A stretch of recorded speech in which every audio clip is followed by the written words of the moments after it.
මම අවුරුදු 35න් අඩු කිසිම පුද්ගලයෙකුට දරුවෙකුට මම දෙන්නේ නෑ ත්‍රිරෝද රථ වියදුරෙකු. මං එතනට බහින්නේ නෑ. නමුත් අධ්‍යාපන ප්‍රතිසංස්කරණ අවශ්‍යයි. වටපිටේ ඉන්න අය ඔක්කොම කියයි මෝඩ තීරණයක් කියලා. අනිවාර්යයෙන්ම අය කිව්වා. පිස්සුද කියලා. මඩ වගුරට බහින්නේ මඩ ගා ගන්න නැති කියලා. අම්මා ටිකක් එක ඩීල් කරලා කිව්වා ඔයා ඔයාගේ තාත්තවත් තෝරගත්තේ නැහැ. හැබැයි ඇත්ත වෙනස කරන්න ක්‍රියාත්මක කරන්න පුළුවන්. ක්‍රියාත්මක කරන්න අර පළපුරුද්ද අනිවාර්යයෙන්ම අවශ්‍ය වෙනවා. දෙවෙනි එක ඇවිල්ලා කාලය ගියාට පස්සේ විවාහ වෙනවා. හරිද? ඒ වහිනා මොන විවාහ වෙනවා කියලා. දේශපාලනයට ආවොත් හරිද? ආදායම අඩු ආදායම. දේශපාලන කටයුතු කරගෙන යන්න පුළුවන්. හැබැයි සත්‍යයක්වත් හොරගම් කරන නීතිය කැඩුව හිරේ ඊට පස්සේ අය දේශපාලනයටවත් රාජ්‍ය සේවයටවත් ඉන්න බෑ. ඒක මට කියන්න බෑ. ඒක ඉතින් අනිත් අය බලන්න ඕනේ. අන්තිමට මම කලේ වත්නම් පැරකම් ප්‍රසිද්ධ කරන්න ඕනේ කියලා පනතක් පාර්ලිමේන්තුවට ගෙනාව පුද්ගලික මන්ත්‍රී පනතක් ඇටියට. සර්ට මම සුද්ධ කරන්න ආවේ කියලා. මොකටද මට සුද්ධ කරන්නේ? හරිද? යවනවා. අධ්‍යාපනයෙන් තමයි දරුවන්ගේ අනාගතය වෙනස් වෙන්නේ. ඉතින් මේක ඇවිල්ලා ෆ්‍රී එඩියුකේෂන් එක නෙමෙයි ඇක්සස් ටු එඩියුකේෂන් එක තමයි වැදගත්. නමුත් මේක 104 ගෙනියන්න විදේශ ආයෝජනය අත්‍යවශ්‍යම අවශ්‍යයි. ඒක සාර්ථකව හරි කරලා තියෙනවා නම් අන්නේ ඒක ගෙනල්ලා ඒක ක්‍රියාත්මක කරන්න. අපි මේවා ගැන දීර්ඝ විදියට හිතලා තමයි අපි තීරණය ගන්න.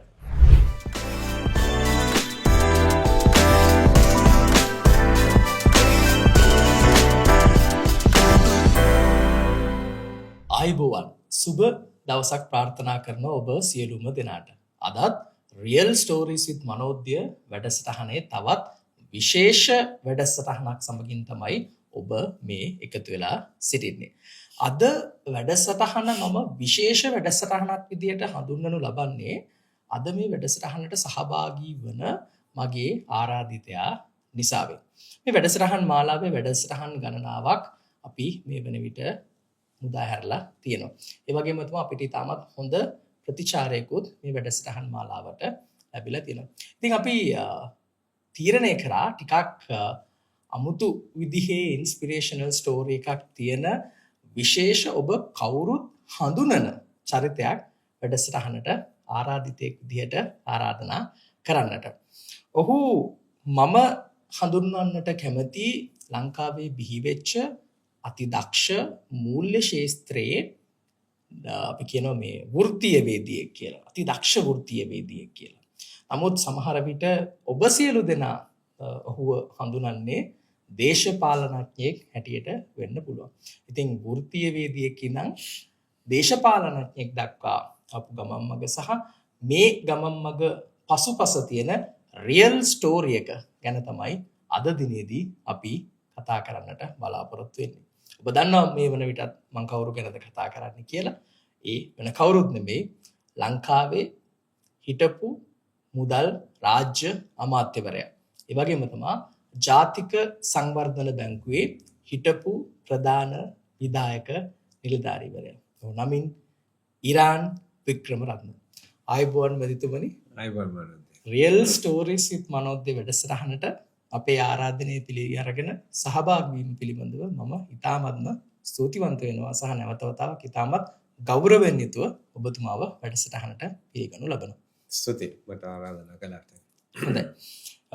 ඉරාන් වික්‍රමරත්න මැතිතුමනි මම සාමාන්‍ය මේ වැඩසටහනට පැමිණෙන සියලුම ආරාධිතයන්ගෙන් පොදුවේ අහන පළවෙනි ප්‍රශ්නයක් තියෙනවා. ඒ තමයි ඔබ දකින විදිහට ඉරාන් වික්‍රමරත්න කියන්නේ කවුරුන්ද? උගා කමාරුවේ Taman ගැනම කියන්න ඒකට පිළිතුරක් දෙන්න. නමුත් කුඩා කාලේ ඉඳලම මගේ දෙමව්පියන් මෙහෙම අදහසක් දැම්මා. අදහස ඇවිල්ලා පුද්ගලයෙක් හැටියට අපිට මොනවද අපිට ලබා ගන්න පුළුවන් නැත්නම් මොනවද අපිට දෙන්න පුළුවන්. පාසලට ගියත් අපි ලබා ගන්නවා, රැකියාවට ගියත් අපි ලබා ගන්න අදහසෙන් යන්නේ. ඉතින් ඒක එක විදියක් සමාජය දිහා බලන්න. හැබැයි ඒ අය කිව්වා එහෙම නෙමෙයි බලන්න ඕනේ අපි. අපි බලන්න ඕනේ සමාජය දිහා බලලා අපිට මොනවද සමාජයට දෙන්න පුළුවන්. අනිවාර්යයෙන්. ඉතින් දෙවිදියක් තියෙනවා ජීවිතය ගැන බලන්න. ඉතින් පාසල් ගියා, රජයේ පාසලට ගියේ, අධ්‍යාපනය ලැබුවා, විශ්වවිද්‍යාලයට ගියා. ඊට පස්සේ බැංකු ක්ෂේත්‍රයට ගියා. ජාතික ඉස්ලාම ජාත්‍යන්තර බැංකුවක වැඩ කළා. ඊට පස්සේ ජාතික බැංකුවක වැඩ කළා.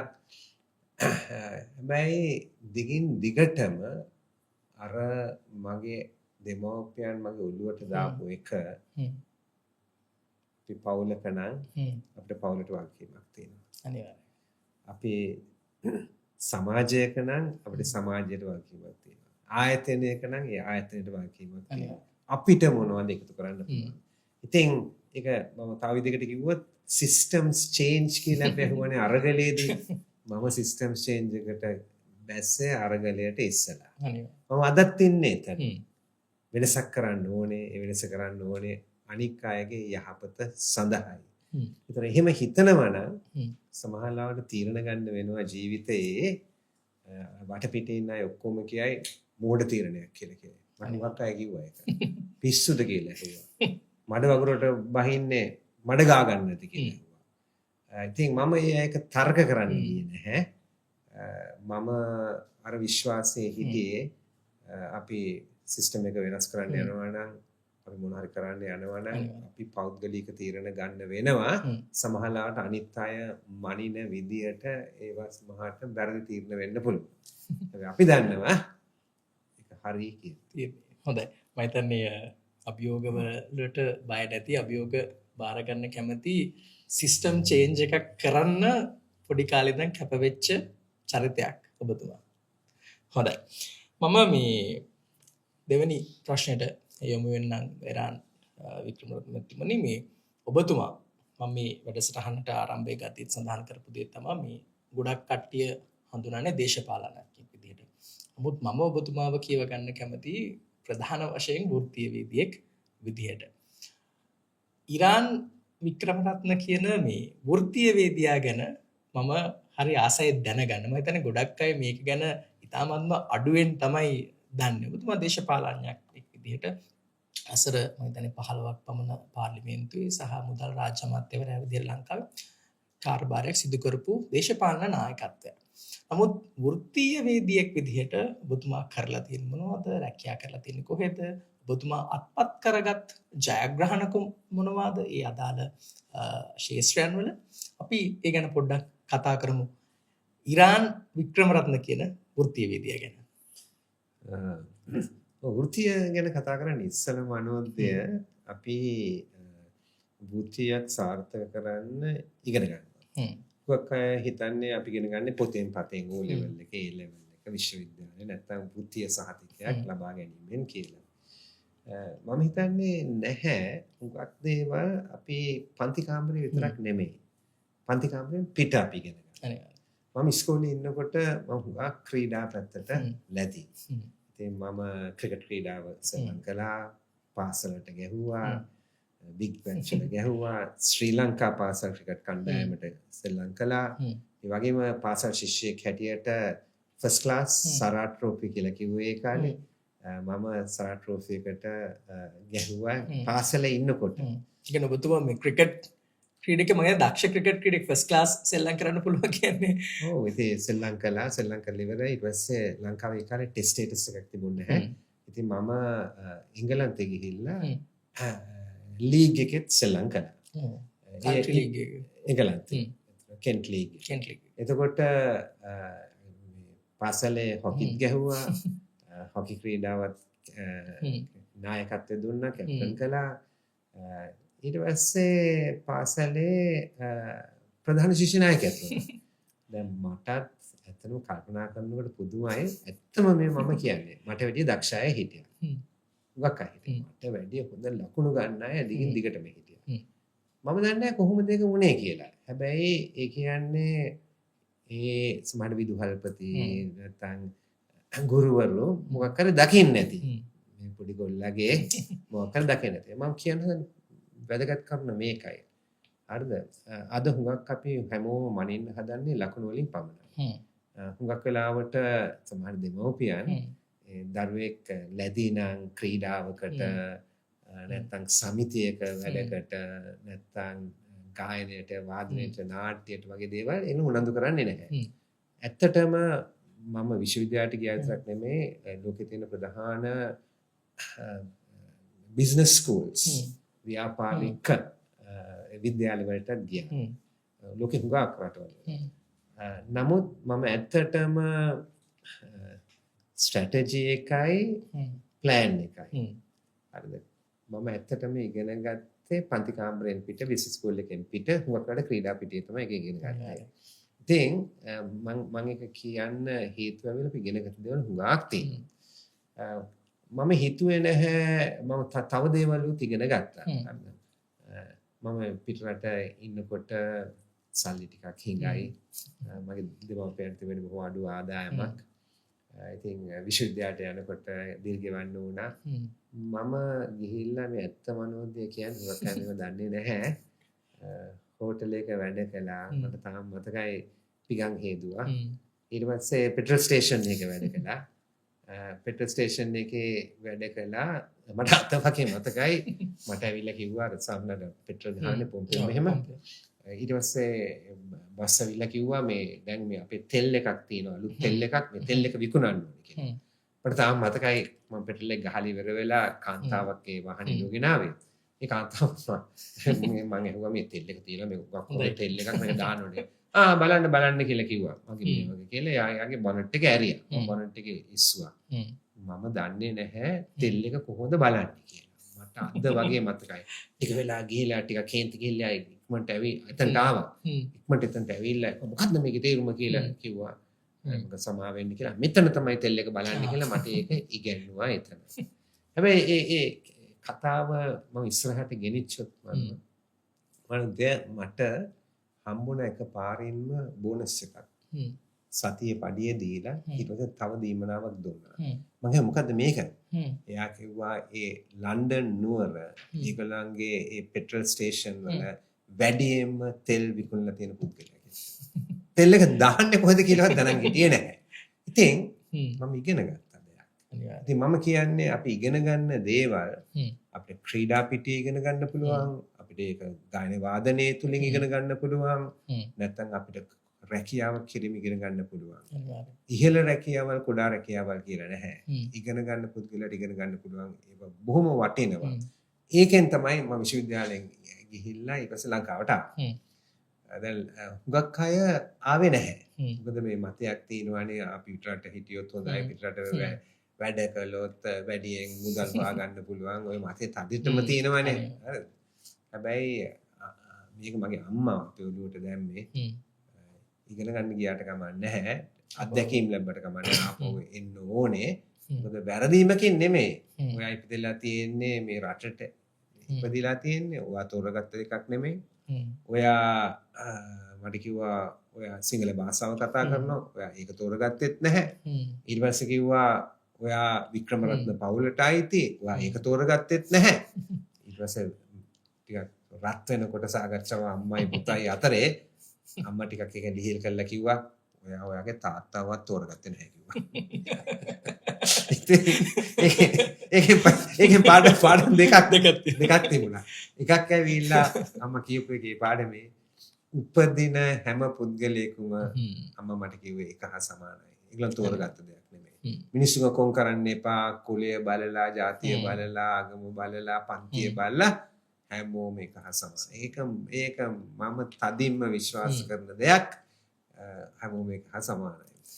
ඉතින් මම එහෙම හිතලා තමයි ගියේ වෘත්තියට ගියේ. ගිහිල්ලා ජාත්‍යන්තර බැංකුවකින් මට අවස්ථාව ලැබුණා. එදා ලෝකේ විශාලම ජාත්‍යන්තර බැංකුව. ඒකේ පටන් ගත්තා මැනේජ්මන්ට් ට්‍රේනින් කෙනෙක් හැටියට හැබැයි මට එතන උපසභාපති වෙනකන් මට අවුරුදු 15ක කාලයක් තුළදී තරක් ලබා ගන්න පුළුවන් වුණා. ඒ කියන්නේ මැනේජ්මන්ට් වයිස් ට්‍රේනින් ප්‍රෙසිඩන්ට් කියන තැන දක්වා වයිස් ප්‍රෙසිඩන්ට් දක්වා වයිස් ප්‍රෙසිඩන්ට් කෙනෙක් වෙනකන් වයිස් ප්‍රෙසිඩන්ට්ස් හුඟක් ඉන්නවා. ඒ වයිස් ප්‍රෙසිඩන්ට් කෙනෙක් වෙනකන්ම මට ඉහළට යන්න අවස්ථාව ලැබුණා. ඒ අය හුඟක් වියදම් කළා. පඩිය අඩු වුණත් හුඟක් වියදම් කළා පුහුණුවට. මොකද තරුණ තරුණයන්ට කියන්නේ ඒක තමයි. පඩිය විතරක් බලලා තීරණය කරන්න එපා. ආයතනය මොකද්ද කියලා බලන්න. හොඳ ආයතනයක් නම් හුඟක් දේවල් ඉගෙන ගන්න පුළුවන්. ඒ අය ආයෝජනය කරනවා අපේ පුහුණුවට. දැන් තියෙනවානේ මොකද ලයිෆ් ලොන්ග් ලර්නින් කියලා. ඉතින් ඒක ආයෝජනය කරලා මොකක්ද දේවල් ඉගෙන ගත්තා. ඉතින් ඊට පස්සේ ඒ අය මාව පිටරට යවන්න වෑන් කළා. ඒගොල්ලන්ගේ ඒ බැංකුවේ තව ශාඛාවකට පිටරට. හැබැයි අර මූලික තීරණය තිබුණානේ මම මේ රටේ ඉන්න ඕනේ කියලා. ඉතින් මූලික තීරණය නිසා මම කිව්වා මම යන්නේ නැහැ. ඊට පස්සේ මම දැන් වෙලාව ඇවිල්ලා තියෙනවා ලංකාවේම ආයතනයකට වැඩ කරන්න ඕනේ කියලා.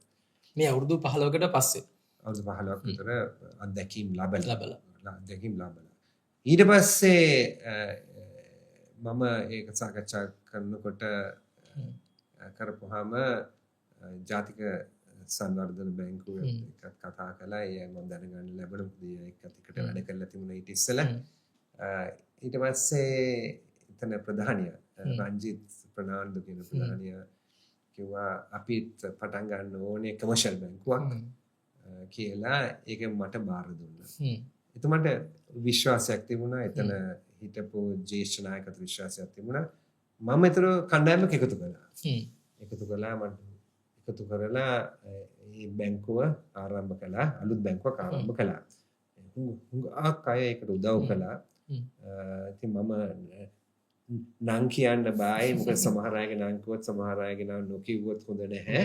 හැබැයි මට වැඩි මහිලාගේ නම් කිව්වට කමන්නේ නැහැ. මට මතකයි රංජිත් බිබිලේ කුමා වීරසූරිය වැනි අය මේ අය ඔක්කොම දක්ෂ බැංකුකරුවන් එක විෂයන් බාරව හිටියා. ඒකෙන් බැංකුව පටන් ගත්තා. අවුරුදු 5ක් මේ බැංකුව කරගෙන අපි ගියා. හරිද? කරගෙන ගිහිල්ලා පස්සේ ඒක කොටස් වෙළඳපොළට ගෙනිච්චා. කොටස් වෙළඳපොළට ගෙනිලා ජාතික සංවර්ධන බැංකුව එක්ක බද්ධ කළා. එතකොට එතන ජාතික සංවර්ධන බැංකුව බාරව හිටියේ අනිත් ප්‍රාන්තසනිහා ගණිකල මැතිතුමා. ඒ වගේ තව හිටියා ජ්‍යෙෂ්ඨ අය හුඟක් හිටියා. ඒ අය සියලු දෙනාම එකඟ වුණා මේක බද්ධ කළොත් හොඳයි කියලා. බද්ධ කරලා ඉවර වෙලා මාව ඒකේ ප්‍රධාන විධායක නිලධාරී කළා. දැන් මම මේ කතාව කියන හේතුව මේකයි මනෝදය. දැන් සමහර අය බලලා පුද්ගලික දිහා බලලා කියනවා මේ පුද්ගලයා මේ බලන්න කරලා තියෙන දේ. නෑ. ඇත්තටම මේ මං කරපු දේවල් සාර්ථක වුණේ ඒ කණ්ඩායම නිසා. ඒකේ දෙකක් නැහැ. මම ඒක ඉගෙන ගත්තේ හරිද? ක්‍රීඩා පිටියක ඉගෙන ගත්තේ. හරි. ඒ කියන්නේ මම නායකත්වයෙන් මගේ නායකත්වයෙන් ප්‍රධාන වගකීම ඇවිල්ලා කණ්ඩායම එකතු කිරීම. දවසක් අගමැතිතුමාගෙන් ටෙලිෆෝන් කෝල් එකක් ආවා බැංකු ක්ෂේත්‍රයේ ඉන්නකොට. අගමැතිතුමා කිව්වා මේ ඉරාන් කොහොමද අපි තොරතුරු තාක්ෂණය පාවිච්චි කරන්නේ? මේ අවුරුද්දද 2000 මේක 2001 මගේ එතකොට රනිල් වික්‍රමසිංහ මැතිතුමා අග්‍රාමාත්‍යතුමා හරිද? එතුමා කෝල් කරලා කිව්වා මේ කොහොමද මේක පාවිච්චි කරන්නේ? මිලින්ද මොරගොඩ ඇමතිතුමා හිටියට මිලින්ද මොරගොඩ අපි කතා කළා. මම ඉස්ලාම කිව්වේ මට නම් අයි මගෙන් අහන්නේ මම තොරතුරු තාක්ෂණ විශේෂඥයෙක් නෙමෙයි. නෑ අපි දන්නවා ඔයා ඒක හුඟක් පාවිච්චි කරනවා. ඒ විතරක් නෙමෙයි සංවර්ධනය ගැන තොරතුරු දැනුමක් තියෙනවා කියලා බලන්න. ඉතින් මම ඒ ඉලාවේ එකඟ වුණා. බැංකුව අවසරය දුන්නා. බැංකුවේ ඉන්න ගමන් ස්වච්ඡාවෙන් කරන දෙයක්. ඉතින් කණ්ඩායමක් රැස් කළා. හොඳ කණ්ඩායමක් රැස් කළා. හුඟක් දැනුමුතුකම් තියෙන කණ්ඩායමක්. ඒ කණ්ඩායමේ හුඟක් අය හිටියා දැනුමුතුකම් තියෙන ශ්‍රී ලංකා කියලා වැඩපිළිවෙලක් අපි පටන් ගත්තා. ඒ වැඩපිළිවෙලේ රෝහන් සමරජීව මැතිතුමා හිටියා, හාන්ස් විජේසූරිය මැතිතුමා හිටියා. එතකොට අපි එකට වැඩ කරන්න පස්සේ ආව ජයන්ත ප්‍රනාන්දු කියලා නීතිඥ මහත්තයෙක් දැනුවත් ඒ වගේම ඒ කාලේ අනුව ඒ වෙලාවේ සමාජයේ හිටපු ඒ ශේෂ්ත්‍රවල හිටපු දක්ෂයන් හිටියා. ඔව් දක්ෂ. ඇත්තටම මම ඒක දිහා බලනකොට මම කියන්න ඕනේ එතන ඒ ක්‍රියාවලිය සාර්ථක වුණේ කණ්ඩායම නිසා. හොඳම අය එකතු කරගත්තා. හොඳම අය එකතු කරලා ඒ වැඩක් කරන්නේ. නායකත්වයේ කියන්නේ හැම එකම දැනගෙන ඉන්න ඕනේ අපි. දැනගන්න බෑ. තේරුණාද? ලෝකයේ උගක් දේවල් සංකීර්ණයි. හරි නැත්නම් ඒ හැම එකේ මේ සංකීර්ණභාවය එක පුද්ගලයෙකුට බෑ. ඒකයි විශේෂඥයන් ඉන්නේ. ඔය නායකයා කියන්නේ දර්ශනයක් තියෙන. වැඩපිළිවෙල පැහැදිලි වෙන්න ඕනේ. හොඳම කණ්ඩායම එකතු කරන්න ඕනේ. ඒතු කරලා තමයි ඒක කරන්න ඕනේ. ඉතින් එහෙමයි මම බැංකු ක්ෂේත්‍රයට ගියේ. ඉතින් මම හිතන්නේ ගෞරවය ඇවිල්ලා මගේ නෙමෙයි කණ්ඩායමේ ගෞරවය. අනිවාර්යයෙන්. මම හිතන්නේ සෑහෙන මේ හොඳ අපි කියන මේ ට්‍රැක් රෙකෝඩ් එකක් තියෙන වෘත්තීය වේදිකයක්. මම හිතන්නේ අති මේ අනිවාර්යයෙන්ම මම ඒක සඳහන් කරන්න ඕනේ මෙතන ඔබතුමා සඳහන් කරපු දේත් එක්ක. ගොඩක් වෙලාවට අපි දන්නවා අපි සමාජයේ දකින දෙයක් තමයි මේ ගෞරවය කියන එක Taman සතු කරගන්න හදනවා. ගොඩක් මිනිස්සු. හැබැයි ඔබතුමා ඊටමන්ව නිහතමානීව සඳහන් කරපු දෙයක් තමයි මේ ගෞරවය යන්න ඕනේ කණ්ඩායමට කියලා. මොකද කණ්ඩායමක් නැත්තම් ඔබතුමාට තනි පුද්ගලයෙක් විදිහට ඒ ජයග්‍රහණයන් අත්පත් කරගන්නට බෑ. මම හිතන්නේ ඒක මම සඳහන් කරන්න ඕනේ මේ වැඩසටහනේ මේ වෙලාවේ. හොඳයි මේ ඉරාන් වික්‍රමරත්න මැතිතුමනි මේ මම ඊළඟට ඔබතුමාගෙන් අහන්න හදන ප්‍රශ්නය තමයි දැන් අපි මේ සාකච්ඡාවේදීම කතා කරපු දෙයක් තමයි ඔබතුමා කොච්චර දක්ෂ වෘත්තීයවේදියෙක්ද කණ්ඩායමකට නායකත්වය දීලා දක්ෂයන් එකතු කරලා අර ජාතික සංවර්ධන බැංකුවේ ප්‍රධාන විධායක නිලධාරී තනතුරට පත් වෙලා ඒ කියන්නේ ඉහළම අවස්ථාවක ඉඳලා තියෙනවා. ඉතින් ඒ වගේ ඉහළම අවස්ථාවක ඉඳලා දේශපාලනඥයෙක් වෙන්න තීරණය කරේ ඇයි? මම හිතන්නේ සමාජයේ දේශපාලඥයා කියපුවාම මිනිසුන්ට එච්චර ලස්සන ප්‍රතිරූපයක් නෙවෙයි අත්‍තරම තියෙන්නේ පොදුවේ අපි ගත්තාම. නමුත් දේශපාලඥයන් නිසා තමයි මේ රට ඉදිරියට යන්නේ. ඉදිරියට හෝ පසුපසට යන්න තීරණය වෙන්නේ. නමුත් සමාජය කියන්නේ සාමාන්‍ය හොඳ දක්ෂ සාර්ථක ව්‍යාපාරිකයෙක් වෘත්තීයවේදියෙක් ඉන්නවා නම් ඔහු දේශපාලනයට යනවා නම් සමාජය කියන අයියෝ අපරාධය ඇයි මේ යන්නේ කියලා වගේ ප්‍රශ්නයක් පොදුවේ අහන්නත් පුළුවන්. ඔබතුමාගෙන් මේ ප්‍රශ්නේ අහන්න ඇති කියලා මම විශ්වාස කරනවා. ඇයි මෙච්චර සාර්ථක වෘත්තීයවේදියෙක් වෙලා ඉද්දි දේශපාලනයට පිවිසෙන්න තීරණය කරන්නේ? ඔව් ඉතින් අපේ ජීවිතයේ කෙටි.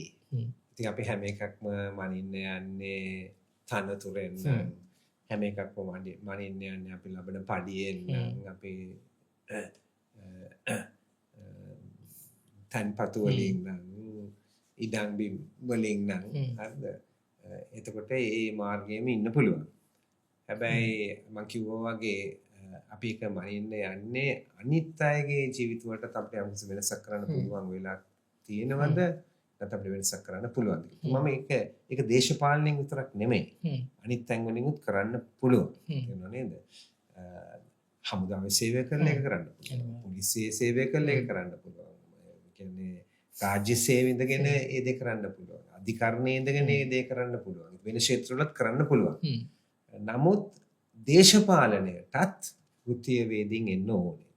ඒ හුඟක් වෙලාවට මේ දේශපාලනයට එන වෘත්තීයවේදීන් එනවා වෛද්‍යවරයෙක් වෙන්න පුළුවන්, නීතිඥයෙක් වෙන්න පුළුවන්. ඒගොල්ලන් සාමාන්‍යයෙන් ඒගොල්ලන්ගේ වෛද්‍ය වැඩ පාර්ලිමේන්තුවට ආත්මසිත කරගෙන යන්න පුළුවන්. නීතිඥයෙකුටත් එයාගේ ශ්‍රාවකයකට ගිහිල්ලා එයාගේ නීතිය වෘත්තිය කරගෙන යන්න පුළුවන්. හැබැයි ව්‍යාපාරවල කෝපරේට් එක්සිකියුටිව් කියනවා. එතකොට ඔක්කොම අතහැරලා එන්න ඕනේ. හරි. එතකොට මේ ව්‍යාපාරික වෘත්තීයවේදියා කෝපරේට් එක්සිකියුටිව්ස්ලා එන්නේ නැහැ. විශේෂයෙන්ම ඉහළම තනතුරු වලින් ප්‍රධාන විධායක නිලධාරීන් නම් කොටස් වල සමාගම් වල ඒ අය එන්නේ නැහැ. මොකද ඒ අයට ඒක සම්පූර්ණයෙන්ම අතහැරලා තමයි එන්න වෙන්නේ. දැන් එවැනි අයත් එන්න ඕනේ. මොකද ඒ වෘත්තීය ඒගොල්ලන් ඒක ව්‍යාපාරයක් තුල කරලා හුඟක් දේවල් ඉගෙන ගන්නවා හුඟක් අත්දැකීම් තියෙනවා. ඒක අවශ්‍යයි. මොකද එකක් ඇවිල්ලා ප්‍රශ්නේ දැනගන්න. හුඟක් අය සමහරට ප්‍රශ්නේ තේරුම් ගන්න පුළුවන්. ඊට පස්සේ හුඟක් අය දන්නවා තියරි එක ඒකට මොකද්ද පිළිතුර කියලා. ඒකත් පොතෙන් පතෙන් අද ටීවී එකෙන් ඉන්ටර්නෙට් එක භාවිත කරලා විස්තර දැනගන්න පුළුවන්. හැබැයි ඇත්ත වෙනස කරන්න ක්‍රියාත්මක කරන්න පුළුවන්. ක්‍රියාත්මක කරන්න අර පළපුරුද්ද අනිවාර්යෙන්ම අවශ්‍ය වෙනවා. ඒක බලපානවා ඒක ක්‍රියාත්මක කරන්න. ඒක අත්‍යවශ්‍යම අවශ්‍යයි. දැන් උදාහරණයක් දුන්නා. ඊයේ අද සිංගප්පූරුවේ තියෙනවා හුඟක් මේ වගේ මුදල්. හරිද? Financial scams. ලංකාවේ තියෙනවානේ. එකපාරින් ටෙලිෆෝන් එකට මොකක් හරි වදිනවා. ඇවිල්ලා කියනවා මේ ගාණ දුන්නොත් මේ විශාල මුදලක් ලබා ගන්න පුළුවන්. නැත්තම් මේක කඩලා මේකෙන් අපේ බැංකුව ඉස්සර අරගෙන බලනවා ඒකෙන් කීයක් හරි ගන්න පුළුවන්. එක જાතියේ තියෙනවා ස්කෑම්ස් තියෙනවා දූෂිත දේවල් මේ වගේ සිදු වෙගෙන යනවා. එතකොට මේක සිංගප්පූරුව වගේ සාමාන්‍ය නීතිය ක්‍රියාත්මක රටකත් සිදු වෙගෙන යනවා. හැබැයි ඊයේ මම අහුවා සිංගප්පූරුවේ ඒගොල්ලෝ එකපාරින්ම රෙගුලේෂන් ගෙනාවා හැම පුද්ගලයෙකුටම තියෙන්න පුළුවන්. හරිද? සිම් එක සිම් එකයි. හැම ඕනම කෙනෙක් තියෙන්න පුළුවන් එක සිම් එකයි. ඊට පස්සේ ඒගොල්ලන් කරුණු කාරණා සියල්ලක්ම දෙන්න ඕනේ. මොකද හොරගම් කරන අය කරලා තියෙන්නේ එහෙත් කරලා තියෙන්නේ ඒගොල්ලන් ගිහිල්ලා සිම් අරගෙන ගණනාවක් අරගෙන ඒව විකුණලා තියෙන්නේ මත්ද්‍රව්‍ය භාවිතා කරන අයන්ටයි හොරුන්ටයි ඒක විකුණලා තියෙන්නේ. ඉතින් එකපාරින් මේ නීතිය ඒගොල්ලන් පැනෙවුවා. දැන් මම මේක කියන්නේ හේතුව ඇවිල්ලා ඒක ප්‍රායෝගිකයි. තේරුණා නේද? ඉතින් ප්‍රායෝගිකව ක්‍රියාත්මක කිරීමෙන්නේ අත්දැකීම තුලින්. හරි. තියරි එක දැනගන්න පුළුවන් ඕන කෙනෙකුට. ඒක නිසා තමයි මම හිතන්නේ ඒක වැදගත් වෙන්නේ. ඉතින් මම උනන්දු කරනවා විශේෂයෙන්ම කෝපරේට් එක්සිකියුටිව්ස්ලාට මෙතනට ඒ අයත් ඉන්න ඕනේ. ඒ අයත් ආවොත් ඒක ලොකු වෙනසක් වෙනවා. ඒත් මම ආසියාවේ රටවල් දිහා බලපුවාම ජපානය, කොරියාව, සිංගප්පූරුව, හොංකොං රට මේ රටවල් ආසියාවේ රටවල් දිහා බලලා මට පේනවා හුඟක් ඉන්නවා මේ වගේ කෝපරේට්ස් වලින් ආපු අය දේශපාලනේ ඉන්නවා. ඒකේ වටිනාකම සම්පූර්ණයෙන් පැහැදිලි රටේ ප්‍රතිඵල දිහා අපි බලනකොට. මම හිතන්නේ මේ හැබැයි ගොඩක් අපි කියන වෘත්තීයවේදී නැත්නම් කෝපරේට් ලීඩර්ස්ලා දේශපාලනයට ඉරාන වික්‍රමරත්න මැතිතුමනි එනවා අඩුයි සහ ආවත් රැඳෙනම අඩු ගතියක් තමයි මේ අපි දකින්නේ. ඔබතුමා දේශපාලනයට පිවිසලා අවුරුදු 15කට ආසන කාලයක් පාර්ලිමේන්තුවේ ඉඳලා මුදල් රාජ්‍ය අමාත්‍යවරයෙක් වෙලා මේ අපි මම මෙහෙම ප්‍රශ්නයක් හරස් ප්‍රශ්නයක් ඔබතුමාගෙන් අහන්නම් මේ අපි දකින විදිහට හැම වෘත්තීය වේදියා එහෙම නැත්නම් කෝපරේට් ලීඩර් කෙනෙක්ම ඔය අත්දැකීම තියෙනවාද? ඒ පොටෙන්ෂල් එක හැමෝටම තියෙනවාද? වසර මම හිතන්නේ අපි තුන් වසර 20ක් කෝපරේට් වර්ල්ඩ් එකේ හිටපු වෘත්තීය වේදිකෙක් ගත්තාම මට අවුරුදු 20ක් රස්සාව කරපු පමණින්ම ඔය අත්දැකීම එනවද?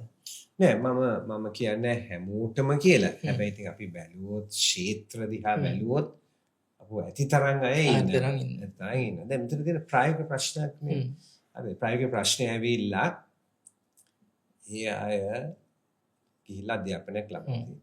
අධ්‍යාපනයට වියදම් කරලා තියෙනවා. සමහර ණය අරගෙන තියෙනවා. ඒ ණය ගෙවන්න ඕනේ. එක දෙවෙනි එක ඇවිල්ලා කාලයක් ගියාට පස්සේ විවාහ වෙනවා.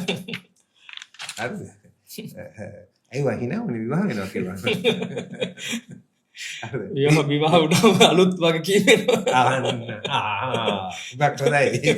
ඔයාලට පැහැදිලි විවාහ වෙනවා. හරිද? ඒක විවාහ වෙනවා. ඊට පස්සේ ළමයි එනවා. එතකොට වගකීම් තියෙනවා. එතකොට වියදම් කරන්න මුදල් තියෙන්න ඕනේ. තමුන් ස්වාධීන වෙන්න ඕනේ. දැන් රැකියාව කරගෙන යනකොට තමුන්ට එක තියෙනවා. මොකද පඩිපත හම්බ වෙනවා මාසෙ අන්තිමට. එතකොට යම් කිසි දෙයක් ඉතුරු වෙනවා EPF එක ETF එක හරහා නැත්නම් වැඩි මුදල් තියෙනවා එක තැන්පතු හරහා ඉතිරි කර ගන්නවා. හරිද? දැන් දේශපාලනයට ආවොත් හරිද? ආදායමක් අඩු ආදායමක්. හරිද? ලංකාවේ මන්ත්‍රී කෙනෙකුට සසනනකොට ලෝකයේ අනිත් රටවල් වල හරිම අඩු ආදායමක් ලැබෙනවා. හැබැයි මේක ගැන දේශපාලඥයෝ කතා කරන්නවත් ලෑස්ති නැහැ. මොකද ඒ අය කතා කරන්න ලෑස්ති නැත්නම් මොකද මතයක් ගොඩනගලා තියෙනවා රටේ. හරිද මතයක් ගොඩනගලා තියෙනවා. යා මේ දේශපාලනවල තියෙන මුදල් මොනවද මේ ඉරාන් ඇවිල්ලා කියන්නේ. හරිද සමහර දේශපාලඥයෝ මාව නිහඬ කරන්න බල්ලා තියෙනවා. මම මේ කතා කරනවා කියලා. ඉතින් මේ ඇත්ත කතාව ඇවිල්ලා අර අපි කතා කරපු ව්‍යාපාරික කෝපරේට් එක්සිකියුටිව්ට මෙතනට එන්න බෑ. මොකද යාගේ පවුල බලා ගන්න පුළුවන් වෙන්න ඕනේ අනිත් අය බලා ගන්න ඉස්සරහ. තේරුණා නේද? ඉතින් මේක තේරුම් ගත්තා. රටවල් හුඟක් මේක තේරුම් අරගෙන තියෙනවා. ආසියාවේ රටවල්. ඉතින් ඒගොල්ලන් මේ දේශපාලඥයන්ට හොඳට ගෙවනවා. මොකද මෙතනට ආපුවාම ඒ අයට නිදහසේ ඒ දේශපාලන කටයුතු කරගෙන යන්න පුළුවන්. හැබැයි සත්‍යයක්වත් හොරගම් කළොත් හරිද මේ ළඟදී මම දැක්කා එක ආසියාවේ රටක හරිද පුද්ගලයෙක් මුදල් නෙමෙයි මොකද්ද මේ වෙන තෑගි වගේක් කරන් දෙනවා කියලා යාට යාගේ ඇමතිකමෙන් අයින් වෙන්න කියලා තියෙනවා. තව තැනක මේ පුද්ගලයාට පිටරට යන්න ටිකට් එකක් ලබා දුන්නා කියලා අගමැතිතුමා අඬ ගහලා කිව්වා ඔයා අයින් වෙන්න ඕනේ කියලා කිව්වා. අයින් වෙන්නේ නැත්නම් අස් කරනවා කිව්වා. ඒ කතාව නම් හරි පුදුම කතාවක්. ඒ පුද්ගලයා ගිහිලා සිය දෙවිනි නසා ගත්තා. සමාජයට මුණ දෙන්න. ඉතින් මේකයි තියෙන්නේ. තේරුණා නේද? අපි මේව ඇත්ත කතා කරන්නේ නැහැනේ. සංගවල කතා කරන්න හදනවා. ගොඩක් වෙලාවට ලංකාවේ දේශපාලඥයන්ගේ පඩි වැඩි කරන්න කියලා කිව්වොත් මම හිතන්නේ විශේෂ සමාජ විරෝධයක් එන්න තිර තියෙනවා ඒක. ඔව්. ඉතින් මේක සමාජයට බොරුවක් නේ කියලා තියෙන්නේ. මේක. ඉතින් මං කියන්න හදන්නේ මේකයි. හරිද? මං වගේ කෙනෙකුට එන්න පුළුවන්. මොකද මම ඉහෙළම තනතුරට ගිහිල්ලා මට ඉතිරියක් තියෙන නිසා. නැත්තම් වෙන්නේ ධනපතියට එන්න පුළුවන්. ධනපතියගේ පුතාට එන්න පුළුවන්. මොකද ඒගොල්ලන්ට ඒ මුදල තියෙන නිසා. මම කතා කරන්නේ හරිද? එහෙම නෙමෙයි. දක්ෂය සුදුසු පුද්ගලයාට එන්න අපි අවස්ථාවක් සලසලා දෙන්න ඕනේ. දේශපාලන ක්ෂේත්‍රයට එන්න. නැත්තම් මොනවද නායකයෝ කරන්නේ? දැන් තෝරගන්නේ ඒගොල්ලෝ හුඟක් වෙලාවට සල්ලි තියෙන කෙනෙක්ගේ සල්ලි තියෙන කෙනාට තමයි දේශපාලනය කරන්න පුළුවන් කියන එක. ඒකයි මම කියන්නේ මේ වැරදි මත මේවා. තේරුණා නේද? මේක අපි ඉතින් මම කියන්නේ ගෙවන්න කියලා. මම කියන්නේ ගෙවන්න නීතිය කැඩුවොත් හිරේ කියලා. මම හිතන්නේ මේ සිංගප්පූරුවේ ලී කුවාන් යූ පවා ඔහුගේ තිබ්බ ප්‍රධාන ප්‍රතිපත්ති තුනෙන් දෙකක් තමයි දේශපාලඥයන්ට ඉහළ වේතන ගෙවන්න ඕනේ. පඩි ගෙවන්න ඕනේ හොඳට. ඒ වගේම තමයි ඔබතුමා සඳහන් කරපු විදිහටම මේ zero tolerance to corruption. zero කිසිම හිරේ දාන්න ඕනේ. එල්ලෙම හිරේ දාන්න ඕනේ. දැන් බැලුවොත් මම මේ කියන්නේ අපිට මේ ළඟදී නැති වුණා නන්දන ගුණතිලක මැතිතුමා.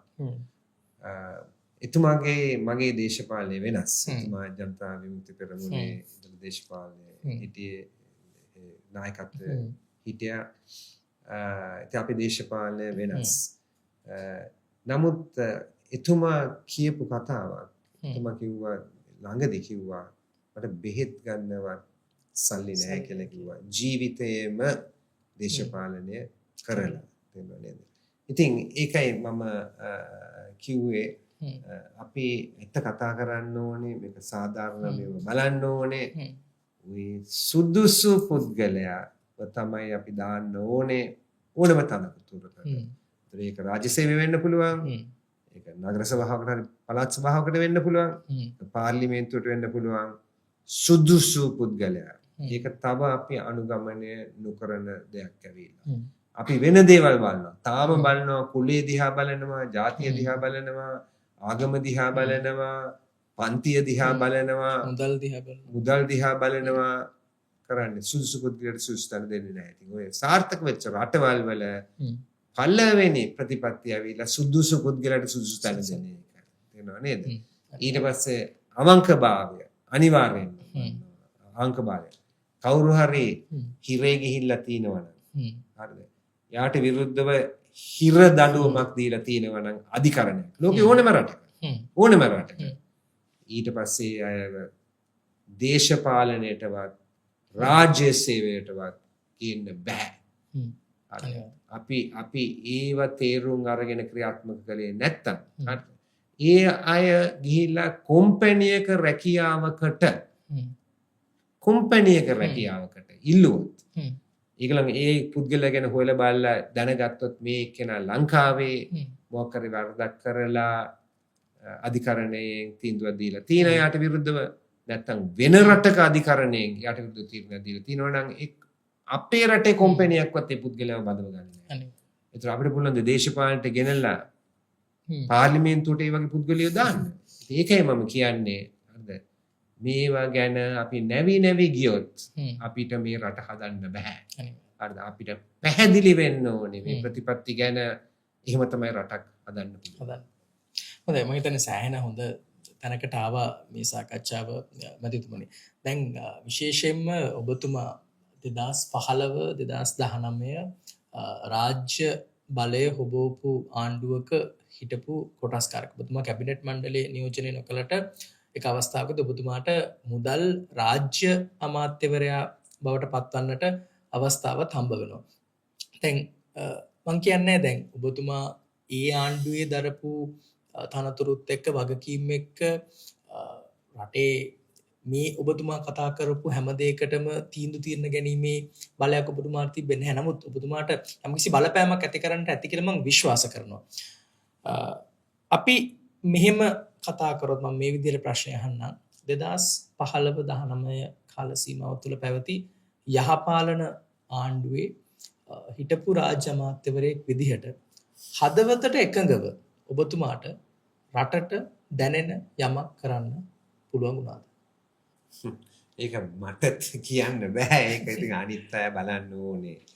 හරිද? හැබැයි මනුද්‍ය සාමාන්‍යයෙන් මිනිස් දේශපාලනේ මනින්නේ මෙහිමයි කියනවා අහවලා මේ කුලනක් හැදුවා.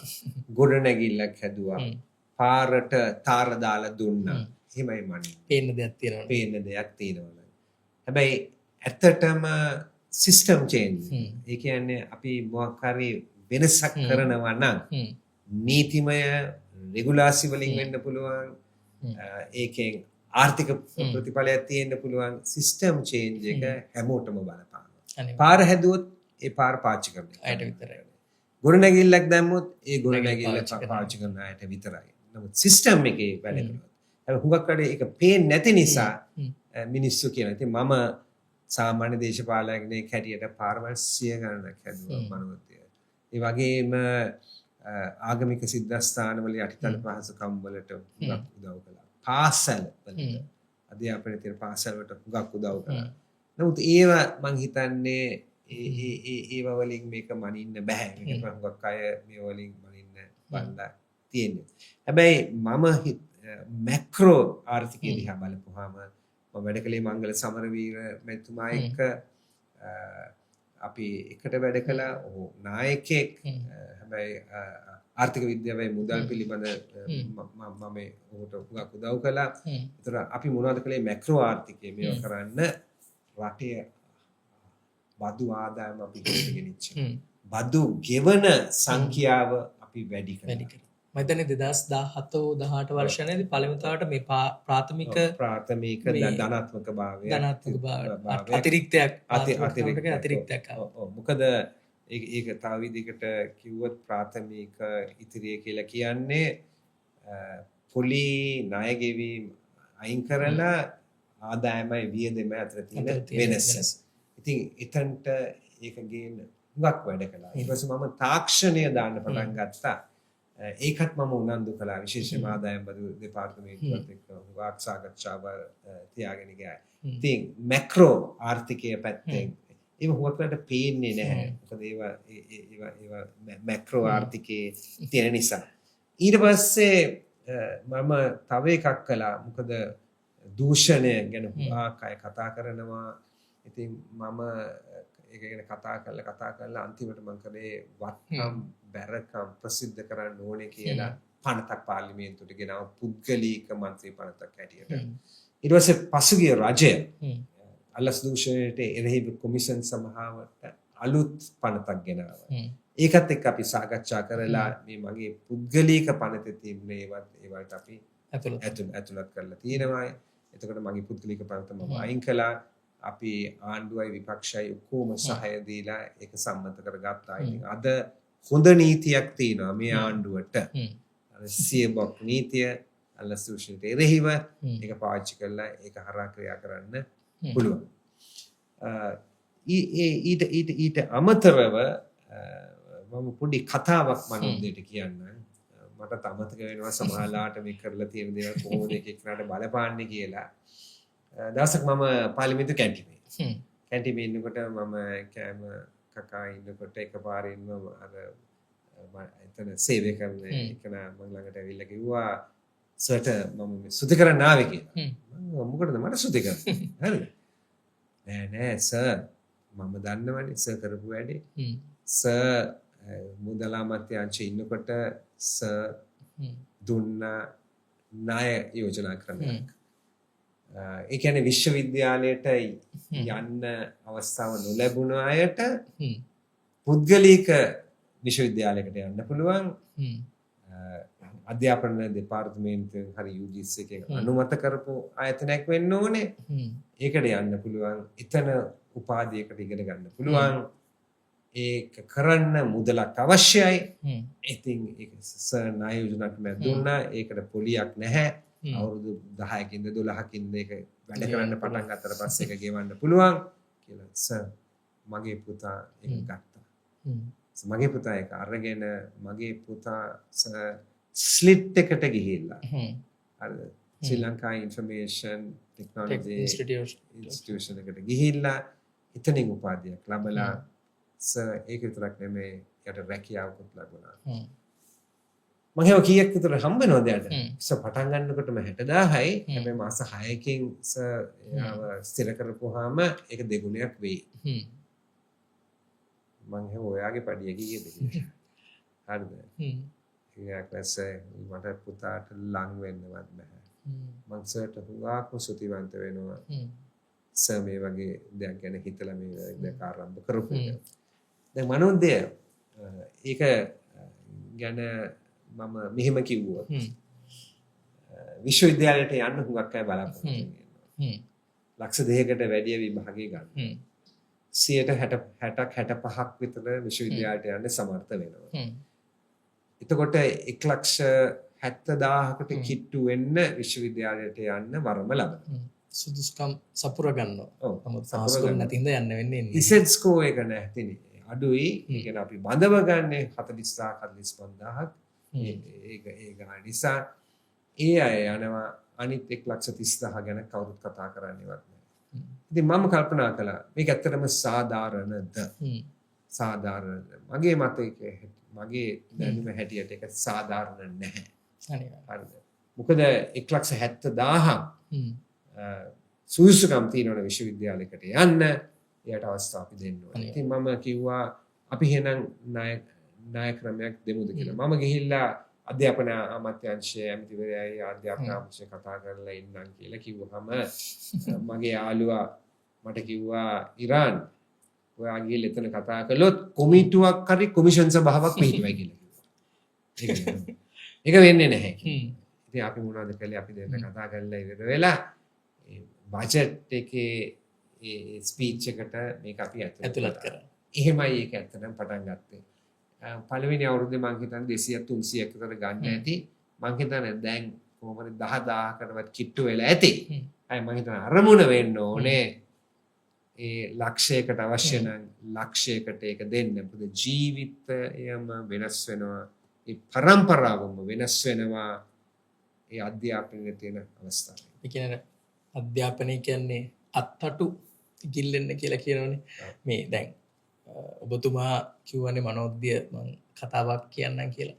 මාත් ඔබතුමාට කතාවක් කියන්නද? මේ මමත් ඔය ණය යෝජනා ක්‍රමයෙන් උසස් අධ්‍යාපනය හදාරපු තරුණයෙක්. මම හිතන්නේ මේක දෛවෝපගතයක් වෙන්නත් පුළුවන්. විශේෂයෙන්ම මටත් ජීවිතේ මම මේක දැකලා තියෙනවා. ඔය ණය යෝජනා ක්‍රමය පාවිච්චි කරන තරුණයන් එක්ක මම එකට ඉඳලා තියෙනවා. මගේ පෞද්ගලික කතාවක් කියනවා මටත් ඉංජිනේරු පීඨයට යන ලකුණු මත දීලා දෙවෙනි වර තුන්වෙනි වරටත් උසස් පෙළට සූදානම් වෙමින් ඉඳි තමයි දවසක් මේ අපේ අම්මගේ ජංගම දුරකථනයට SMS පණිවිඩයක් එනවා පොලී රහිත ශිෂ්‍ය ආයෝජනා ක්‍රමයක් තියෙනවා කියලා. ඉතින් ඒකත් එක්ක මම ගිහුවම අර විශ්වවිද්‍යාලයට අපේ ඇතුළේදී තියෙන කැම්පස් පොත වගේම පොතක් මේව කරලා පෞද්ගලික විශ්වවිද්‍යාල තියෙන්නේ. ඉතින් එතනදී ශ්‍රී ලංකා මේ තාක්ෂණික විශ්වවිද්‍යාලෙත් ළමයි 10 දෙනෙක් ගන්නවා ඉංජිනේරු පීඨයට කියලා. ඉතින් මමත් තේරෙයිද නැද්ද කියලා හිතන්නේ නැතුව ඇප්ලිකේෂන් එකක් දැම්මා. මගේ වාසනාවකට මටත් අවස්ථාව හම්බ වුණා අවුරුදු 4ක් ඉංජිනේරු උපාධිය සම්පූර්ණ කරන්න හම්බ වුණා. ඔබතුමාට උතන මේ අමතක වෙච්ච තව කතාවක් තියෙනවා.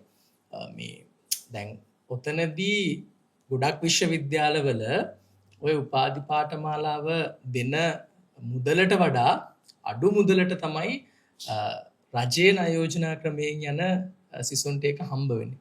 අනිත් කාරණාව තමයි අපිට මාසෙකට රුපියල් 6250 ගානේ ස්ටයිපන් එකක් හම්බුණා අපේ එදිනෙදා වැඩ කටයුතු කරන මම හිතන්නේ ඒක සෑහෙන උදව්වක් වුණා. මම දන්න යාළුවා ගොඩක් දැන් ඉන්නවා වුන් ඉංජිනේරු වෙලා වෘත්තීය විදිහට තාක්ෂණ වෙදින් වෙලා තාමත් ඉහළ ආදායම් ලබන සහ ඔවුන්ට දැන් මේ ණය ගෙවාගෙන යන එක ලොකු ප්‍රශ්නයක් නෙවෙයි. අතන මේක අවුරුදු 7කින් ගෙවන පොලී රහිත ණය යෝජනා ක්‍රම. ඉතින් මම මේ වැඩසටහනේදීම අවස්ථාවක් කරගන්නවා ඔබතුමාට ස්තුතිවන්ත වෙන්න. ඒ වගේ ණය යෝජනා ක්‍රමයක් හඳුන්වා දෙන්නට පුරෝගාමීත්වය දීම පිළිබඳව බොහොම ස්තුතියි ඔබතුමාට. අනේ බොහොම සන්තෝෂයි ඒක අහන්න. අර අපේ පාර්ලිමේන්තු කැන්ටින් එකේ හිටපු සේවකයාගේ පුතාගේ කතාව තමයි මට ඉස්සලාම දැනගන්න ලැබෙන කවුරු හරි මම දැනන් හිටියේවත් නැහැ ඒගොල්ලෝ දන්නවා කියලා මම මේක විතර සිටියා කියලා. එයා හොයාගෙන පාර්ලිමේන්තුවේ ඇවිල්ලා කිව්වට මම හරිම සන්තෝෂයි අහන්න මනෝජය කියපු එක. හොඳයි. අපි ගොඩක් දේවල් කතා කරා මතුමනි මේ දැන් අපි ඔබතුමා පාසල් කාලය වෘත්තීය වේදිකෙක් විදිහට ජීවිතය ආණ්ඩුකරණයට දායක වෙද්දී ඔබතුමා කරපු දේවල් ගැන ගොඩක් දේවල් කතා කරා. අපි අනාගතය ගැන පොඩ්ඩක් කතා කරමු. ඔබතුමාගේ අනාගත බලාපොරොත්තු දේශපාලන අනාගත බලාපොරොත්තු ගැන මම අහන්න යන්නේ නැහැ. හැබැයි ඔබතුමා කියන්නේ මේ වෘත්තීය වේදිකෙක් විදිහටත් දේශපාලඥයෙක් විදිහටත් දැවැන්ත අත්දැකීම් සම්භාරයක් තියෙන පරිණත නායකත්වය.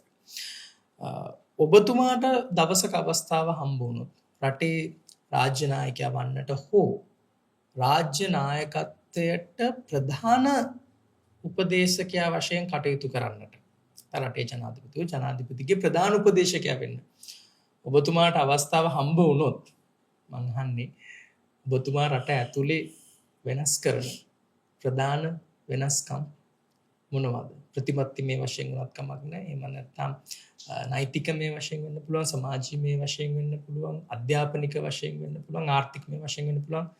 වෙනත් ඕනෑම ශාස්ත්‍රයක් තුළ මොනවද සිදු කරන ප්‍රධාන වෙනස්කම්? අධ්‍යාපනය ගැන වචනයක් කියන්න මම. මොකද මම හිතනවා අනාගතයේ තියෙන්නේ එතනයි කියලා. අද ඊයේ රාත්‍රියේ මම කටුනායක ගුවන් තොටුපොළෙන් ආවා පිටරට ඉඳලා. මම එතකොට බෑග් දෙකක් තිබුණා. මම ඒක ට්‍රොලි එකකට තල්ලු කරන්න යනකොට එතන හිටපු පොට මං ගාවට දුවගෙන ආවා. ඊයේ රාත්‍රියේ සරිලා මම ඕක ගන්නද කියලා.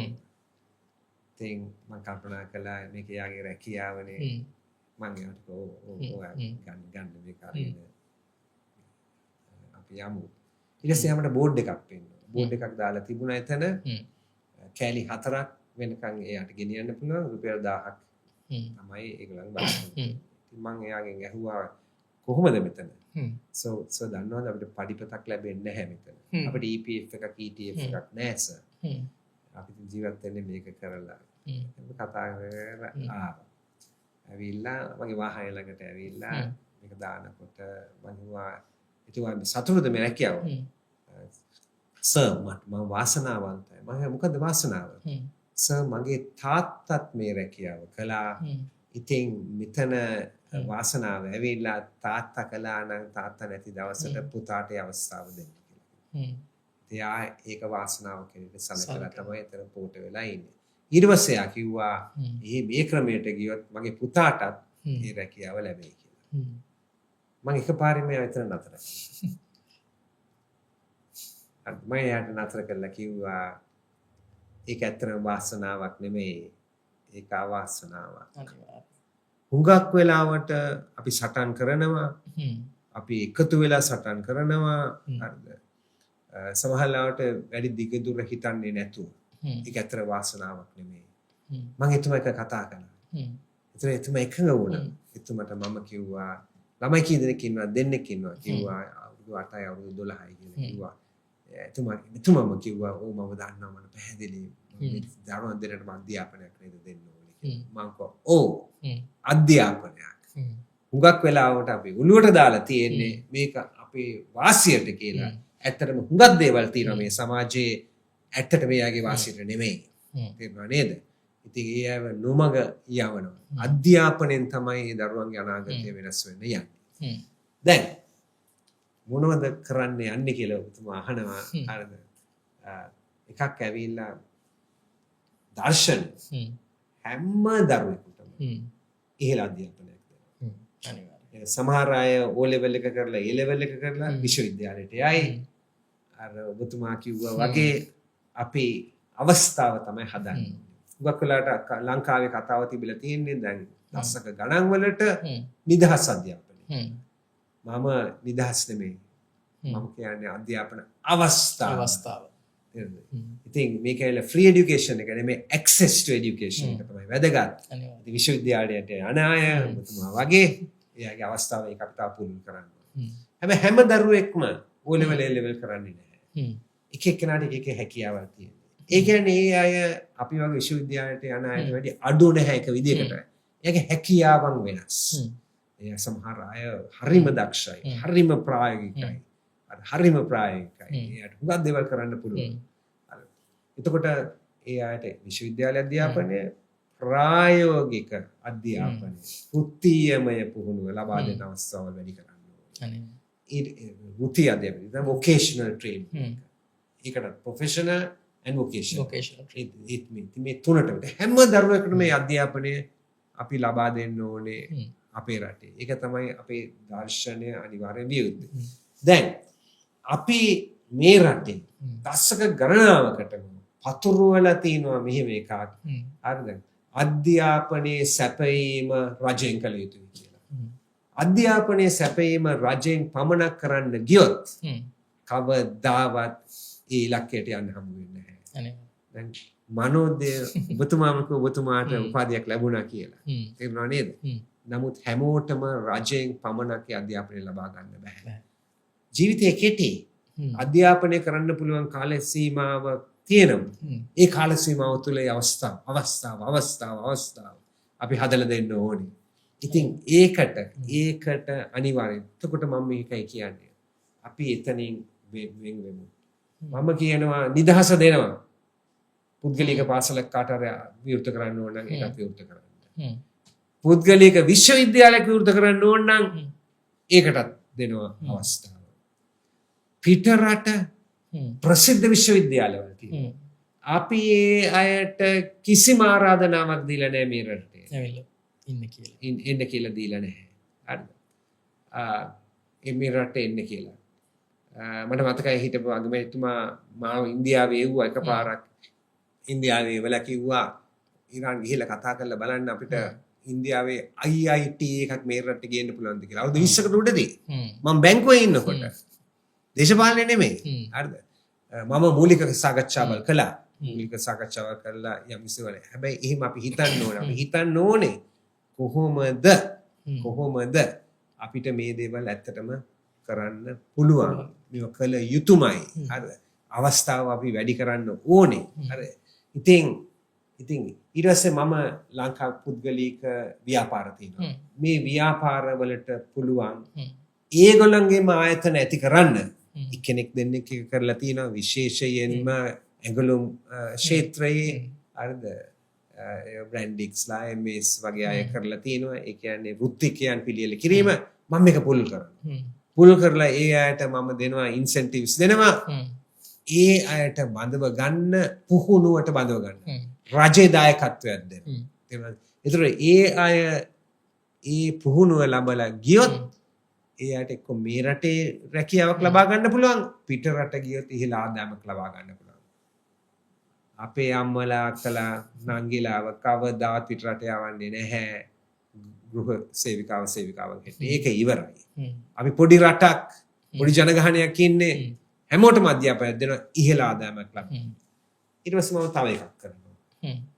මම අවුරුදු 35න් අඩු කිසිම පුද්ගලයෙකුට දරුවෙකුට මම දෙන්නේ නැහැ ත්‍රිරෝද රථ රියදුරෙක් වෙන්න. ශ්‍රම බලකාය ගොඩක් එතන හිර වෙනවා. ඒක නිසා විතරක් නෙමෙයි. ඒ දරුවන්ට හැකියාවක් තියෙනවා. අවස්ථාවයි නැති වෙලා තියෙන්නේ. ඒ නිසා අර තියෙන අවස්ථාවට ඒ දරුවන් යන්නේ.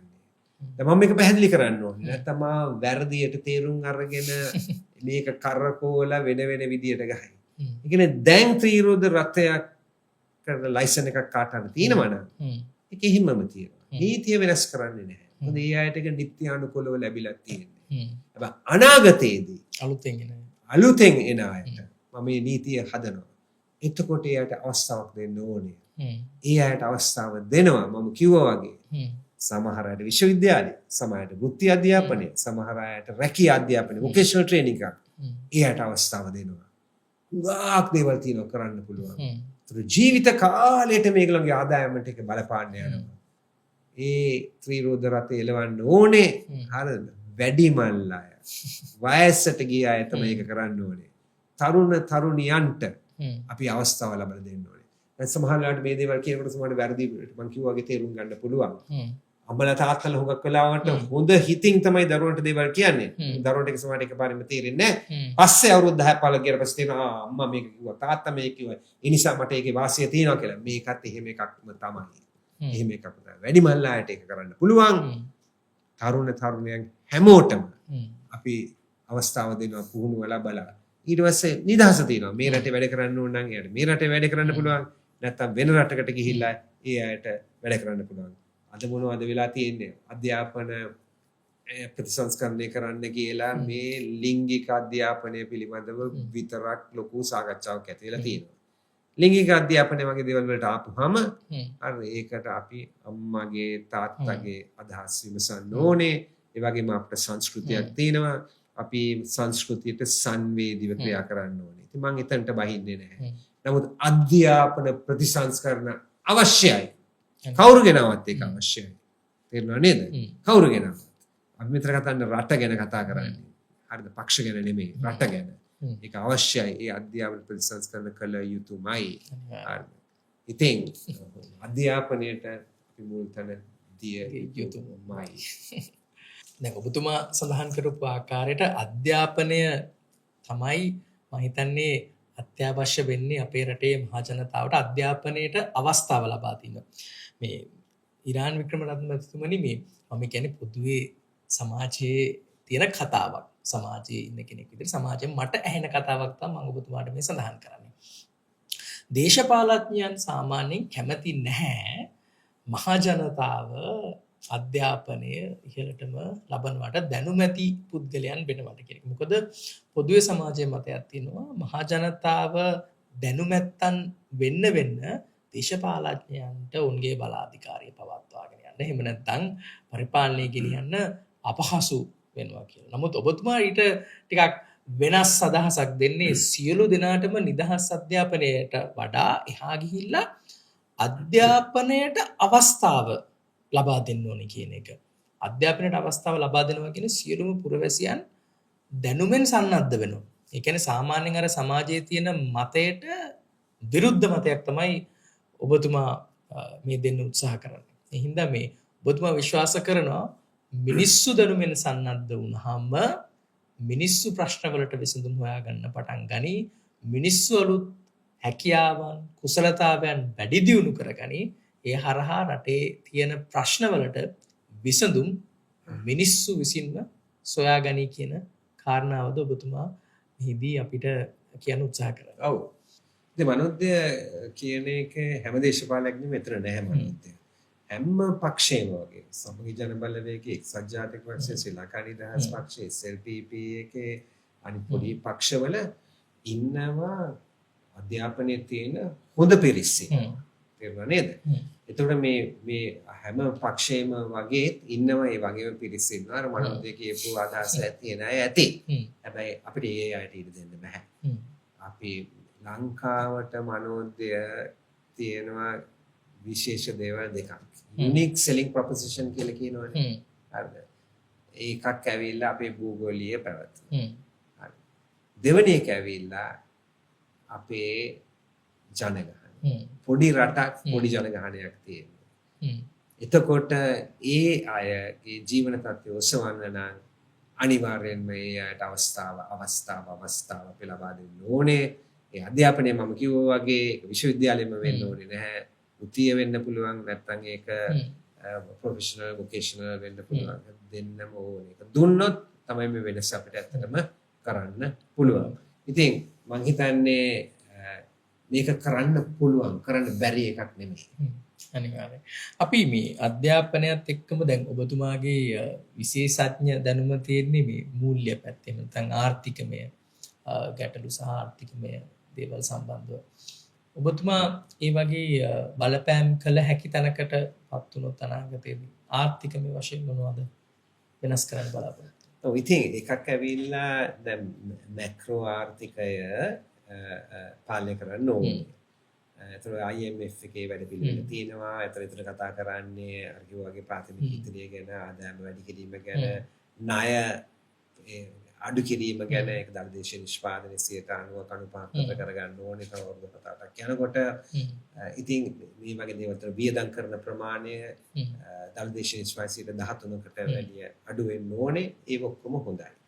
ඒක කරලා 3%ක විතර ආර්ථික සංවර්ධනයක් එනවා. ඉතින් මැක්‍රෝ තනින් බැලුවොත් ඒක ගැටලුවක් නැහැ. නමුත් ඒක ප්‍රශ්නේ තියෙන්නේ මේකයි. හරිද? ලබන දශකයේදී අවුරුදු 7 8 9 10ක් යනකොට තව ලක්ෂ 10ක් විතර එනවා රැකියාව වෙනදපොළට. 3%ට වර්ධනය වුණොත් ඊට රැකියාවල් නැහැ. එතකොට ඒ රැකියාවල් නැත්තම් විශාල සමාජ ප්‍රශ්නයක් සිදු වෙන්නේ. ඒ නිසා සංවර්ධන වේගය දළදේශීය නිෂ්පාදනයේ 3% ඉඳලා 6-7ට ගෙනියන්න ඕනේ. නැත්තම් මේ ප්‍රශ්නේ විසඳන්න බෑ. එතකොට දැන් තියෙන ක්‍රමය අනුව අපිට පේන්නේ නැහැ එතනට යන්න.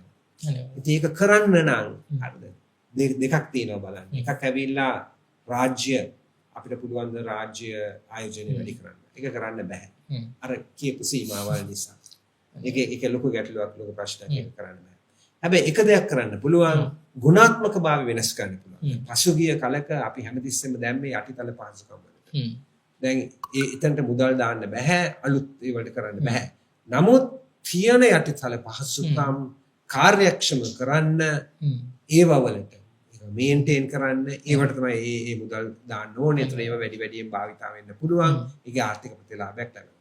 නමුත් ආර්ථික වේගය දළදේශීය නිෂ්පාදනයේ වර්ධන වේගය 3.6ට 4ට ගේන නම් ආයෝජනය අවශ්‍යයි.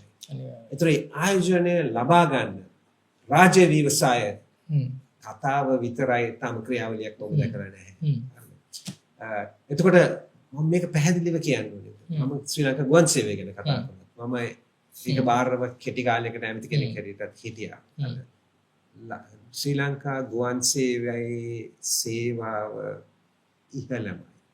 මම හුඟක් ගුවන් සේවාවල ගිහිල්ලා තියෙනවා. ශ්‍රී ලංකා ගුවන් සේවය ගැන මම ආඩම්බර වෙනවා. මම ඊයේත් ඒකේ ගියා. මම ඒක ගැන ආඩම්බර වෙනවා. සේවක සේවිකාවන් පුහුණුව, ඒගොල්ලන්ගේ සේවය, ඒගොල්ලන්ගේ හිනාව, ඒගොල්ලන්ගේ මිත්‍රත්ව භාවය, සපයන ද්‍රව්‍ය, ආහාර හුඟක්. නමුත් එතන ශ්‍රී ලංකා ගුවන් සේවයේ තියෙන මූලික ප්‍රශ්නේ ඒක නෙමෙයි. මූලික ප්‍රශ්නය ඇවිල්ලා ව්‍යුහාත්මක ප්‍රශ්නයක්. මොකද කිසිම ආයෝජනයක් නොමැතිව අපි බලනවා ව්‍යාපාරයක් සාර්ථක කරන්න. ඉතින් ඒක විතරක් නෙමෙයි. තව ව්‍යාපාර හුඟක් තියෙනවා රාජ්‍ය ව්‍යාපාර. රාජ්‍ය ව්‍යාපාර තියෙන 100 ගණන් තියෙනවා. හැබැයි මේ සමහර ඒවා අපි පුද්ගලික අංශයයි රජයයි එකතු වෙලා කළ යුතුයි. තේරුණා නේද? එතකොට ඒකේ තීරණ ගන්නකොට තීරණ ගන්නේ ඒවා මම නම් සම්පූර්ණයෙන්ම අයින් කරනවා රාජ්‍ය අමාත්‍යාංශවල.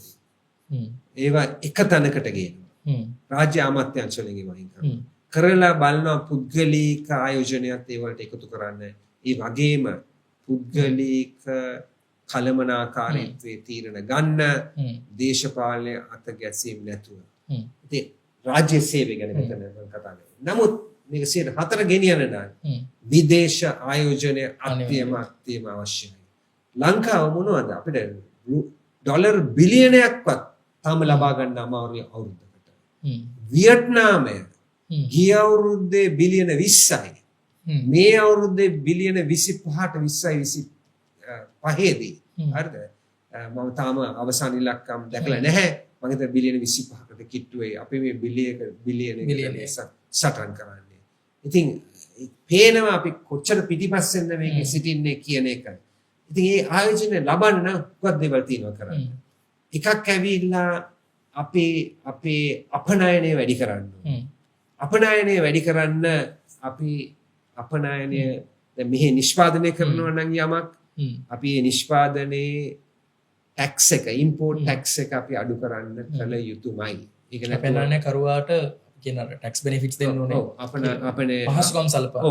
මොකද එයා ගිහිල්ලා එතකොට තරග කරන්න ඕනේ මේ බඩු භාණ්ඩය ලෝකයේත් එක්ක තරග කරලා තමයි ඒක විකුණන්න වෙන්නේ. ඒතර ආයෝජකයා මේ රටට එන්නේ ඒ හේතුව නිසායි. එතකොට මෙතන අපි බදු ගැන කතා කරනකොට ඉන්ඩිරෙක්ට් ටැක්සස් තියෙනවනේ. ඒ ඉන්ඩිරෙක්ට් ටැක්සස් අපි අඩු කළ යුතුමයි. අද VAT එක පැරාටැරිස් සුගා ටැක්සස් තියෙනවා අඩු කළ යුතුමයි. ඒව කරන්නේ නැතුව තරග කරන්න බෑ. කරන්න ඕනේ. ඒතර කවුරු හරි අහන්න පුළුවන් එහෙනම් කොහෙන්ද බදු අය කරන්න යන්නේ? බදු අය කරන්න වෙනවා. පුද්ගලික බදු අය කරන්න වෙනවා. ව්‍යාපාරික බදු අය කරන්න වෙනවා. ඒක කිසිම වෙන විදියක් නැහැ. අනිත් එක ඒ වක්‍රබද්ධ අය කිරීමේ අර තව ප්‍රයෝජනයක් තියෙනවා. බඩු මිල පහළට යනවා. ඒ සාමාන්‍ය පුද්ගලයාට බඩු මිල පහළට ගියාම යම්කිසි නිදහසකුත් ඒ හේතුවෙන් තියෙනවා. ඉතින් ඒකත් අපි කළ යුතුමයි. ඊට පස්සේ විදේශ ඍජු ආයෝජනය වැඩි කරන්න අපි අනිත් රටවල් එක්ක නිදහස් ගිවිසුම් අත්සන් කරමු. ඒවා කතා කර සාකච්ඡා කර ඉන්න නෙමෙයි. අපි මේවා කළ යුතුමයි. එතකොට විදේශ ආයකයට බලපාන මේ පරිසරය හදනට අමතරව බලපාන අනිත් එක ඇවිල්ලා හරිද අපි ප්‍රතිසංස්කරණ ගේන්න ඕනේ. හරිද රේගුවට කස්ටම්ස් එකේ ශීඝ්‍ර කරන්න අනිවාර්යයෙන්ම ප්‍රතිසංස්කරණ ගේන්න ඕනේ. ඒ වගේම යම් කිසි ප්‍රශ්නයක් ඇති වුණොත් ඒ ප්‍රශ්නය විසඳන්න නීතිමය ක්‍රියාමාර්ග ඉක්මන් කරන්න එතනත් ප්‍රතිසංස්කරණ ගේන්න ඕනේ. එතකොට තමයි අර විදේශ ආයෝජනයට පසුබිම හැදෙන්නේ විදේශ ආයෝජකයා මේ රට එන්න. ඉතින් ඒක අපි කළ යුතුමයි. ඒක කරලා ගොඩනගන්න ඕනේ විශ්වාසය ගොඩනගන්න ඕනේ. තේරුණා නේද? මොකද අපේ රටේ හුඟක් වෙලාවට කලින් කලට නීතිය වෙනස් වෙන නිසා හරිද? විශ්වාසය කැඩලා තියෙනවා. ඒතර විශ්වාසය නැත්නම් ආයෝජකයා මෙහාට එන්නේ නැහැ. ඒක ඇස් වහගෙනම යනවා ඒ රටවල් වලට. අද වියට්නාමයට විතරක් නෙමෙයි බංගලාදේශයට යනවා, ඉන්දුනීසියාවට යනවා. ලංකාවට ඒක ඇවිල්ලා නැහැ. ඉතින් මේවා කරන්න පුළුවන්. ඒකයි අපි මේවා ගැන විවෘතව කතා කරන්න ඕනේ. මම කිව්වා වගේ එක එක සමාජ අදහස් ගොඩනගලා තිනවා. නමුත් ඒ අදහස් වැරදි. ඒස අපි බලන්න ඕනේ. අන්තිමට අපි කරන්න පුළුවන් දේ දිහා බලන්න ඕනේ. මහුබානි කියලා හිටියා ලික්වන් යූ එක වැඩ කරපු පුද්ගලයෙක් උපදේශකයෙක්. ඔහු මෙහෙම කතාවක් කිව්වා. ඔහු කිව්වා ඇහුවාම ඇයි සිංගප්පූරුව මෙච්චර සාර්ථක කියලා. ඔහු කිව්වා එම්මකුර තියනවා කියලා කිව්වා. ඒ කියන්නේ මෙරිටොක්‍රසි. සුදුසු පුද්ගලයාට සුදුසු තැන දෙන්න. දෙවෙනි එක කිව්වා පී අකුර. පී අකුරෙන් කියන්නේ ප්‍රැග්මැටිසම්. ඒ කියන්නේ අපි හුඟක් අර බැඳලා ඉන්නවා මේක වාමාංශිකද දක්ෂිණාත්මිකද වමද දකුණද මැදද ওই වගේ සාකච්ඡාවක තමයි අපි ඉන්නේ. ඔහු කිව්වා හරිද සිංගප්පූරුව ඇවිල්ලා ප්‍රැග්මැටික්. තවත් දෙයකට කිව්වා නම් ඔහු කිව්වා කොපි කැට් කියලා කිව්වා. කොපි කරලා තමයි ඔක්කොම කරලා තියෙන්නේ කිව්වා. මොකද්ද ප්‍රශ්නේ? මොකටද නැවතත් දෙයක් ලෝකේ කරලා තියෙන දෙයක් අපි නිකන් අපේම නිර්මාණයක් කරන්න හදන්නේ. ඒක සාර්ථකව හරි කරලා තියෙනවා නම් අන්නේ ඒක ගෙනල්ලා ඒක ක්‍රියාත්මක කරන්න. සාර්ථකව ඉක්මනට ක්‍රියාත්මක කරන්න. ඔක ප්‍රැග්මැටික් වෙන්න කියලා කිව්වා. නැත්නම් ලංකාවේ දේශපාලන ඉතිහාසය දිහා බැලුවොත් හැමදාම මේ ඩිබේට් කර කර ඉන්නවා. ඒව හොඳයි. ඒව කරන්න විශ්වවිද්‍යාලේ. ප්‍රායෝගික වෙන්න කියලා හො කියන්නේ. ප්‍රායෝගික වෙන්න. රට ගොඩනගන්න යන නම් ප්‍රායෝගික වෙන්න කියලා. MPH අර MPH මතක තියාගන්න ලේසිනේ මයිල්ස් පර් අවර් වගේනේ. අර H අකුරේ ගියේ අරද අවංක වෙන්න ඕන ඔනස්ටි කියලා කිව්වා. ඒක එහෙම තමයි සිංගප්පූරු සාර්ථක වෙන්නේ. සිංගප්පූරු විතරක් අපි බලන්න ඕනේ නෑ. ලෝකේ හුඟක් රටවල් තියෙනවා අපිට බලන්න පුළුවන්. ඉගෙන ගන්න පුළුවන් දේවල් හුඟක් රටවල් වල තියෙනවා. තේරුණා නේද? මම ආසියාවේ රටවල් දිහා බලලා තියෙන්නේ ජපානය, හොංකොං රට දිහා, සිංගප්පූරුව දිහා, කොරියාව දිහා, ඉන්දුනීසියාව දිහා, මලේසියාව දිහා. ආසියාවේ රටවල් අපිට හුඟක් දේවල් තියෙනවා. ඉගෙන ගන්න ආර්ථිකය අපිට ගොඩනගන්න පුළුවන්. හැබැයි මේ අමාරු තීරණ ගන්න ඕනේ. මම හිතන්නේ මේ තාමත්ම හරි බරසාර අදහස් ටිකක් තමයි ඔබතුමාගෙන් එළියට ආවේ. සහ මං හරි ආසයි ඔබතුමා අන්තිමට කියපු වචනෙට අමාරු තීරණ ගන්න ඕනේ. ඒවා ජනප්‍රිය නොවෙන්න පුළුවන්. ඒවට මහජන ප්‍රතිරෝධයක් තියෙන්නට පුළුවන්.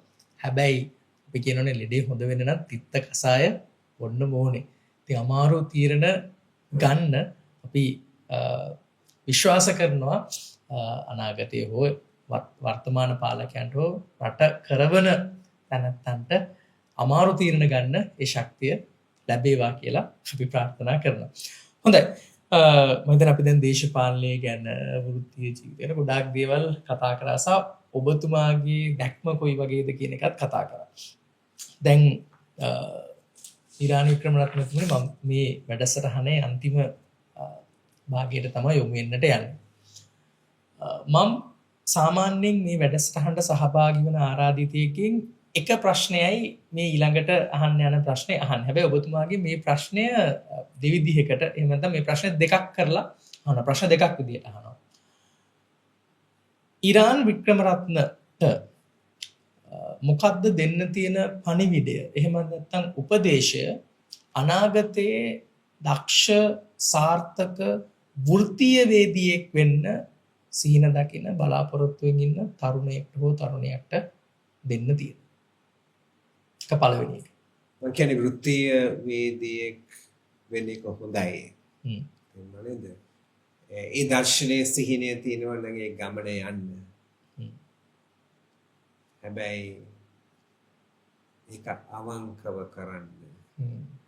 බොහෝ කලකට අහලා තියෙන වෘත්තීය වේදිකෙන් ඇවිල්ලා කියනවා මේ සිස්ටම් එක දූෂිතයි. ඒ නිසා අපිට නැවෙන්න වෙලා තියෙනවා කියලා. මගේ පණිවිඩය ඇවිල්ලා නැවෙන්න එපා. අවංක වෙන්න. අවංකව ඒ මාර්ගේ යන්න. මොකද මේ රට වෙනස් කරන්න යන්නේ ඔබ අවංක වීමෙන්, ඔබ නැවෙන්නේ නැතුව සිට ගැනීමෙන්. අරද කාටවත් නැවෙන්න එපා, දේශපාලඥයටත් නැවෙන්න එපා. හරි දේ කරන්න. අවංක වෙන්න, හරි දේ කරන්න. ඒක තමයි මේ වෘත්තීය වේදිකෙක් විදිහට ඉදිරියට යන්න බලාපොරොත්තු වෙන තරුණයෙක්ට ඔබතුමා දෙන පණිවිඩය.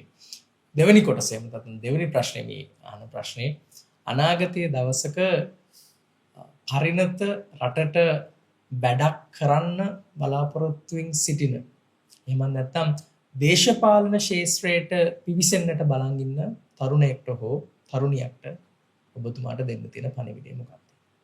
මං කියන්නේ චේතනාව හුඟක් හොඳයි.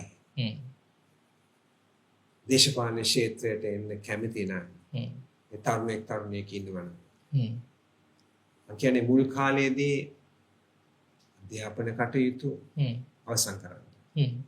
ඊට පස්සේ රැකියාවට යන්න. මොකද මම අකුරෙන් 3ක් කියනවා. එකක් ඇවිල්ලා ethics කියලා කියනවා. ඒ කියන්නේ සදාචාරය තියෙනවා. දෙවනුව අකුරෙන් experience එක තියෙනවා.